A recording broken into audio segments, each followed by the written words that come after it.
total 367, 12 people killed, huge explosions seen in the capital, Kyiv. And then overnight Sunday into Monday today, you had the biggest yet since the war began drone assault on Ukraine. 355 drones accompanied by 9 cruise missiles, which, by the way, Ukraine says it shot down all those cruise missiles.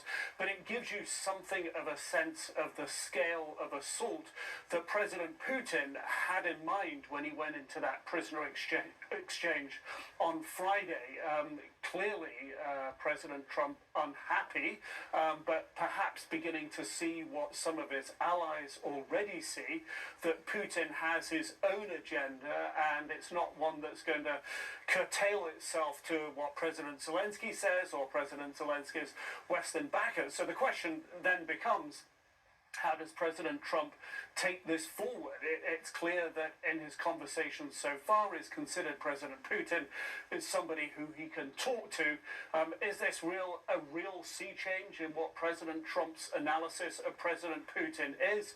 How will he move it forward from here? Clearly, Ukraine is asking for the continued support of its Western allies like the United States, Europeans. This would seem, one would expect, to lead to more pressure on Russia to desist. But how will that manifest from President Trump? Phone calls or actually military support for Ukraine and further sanctions, which is what President Zelensky is calling for? CNN's Nick Robertson in London. Thank you, Nick.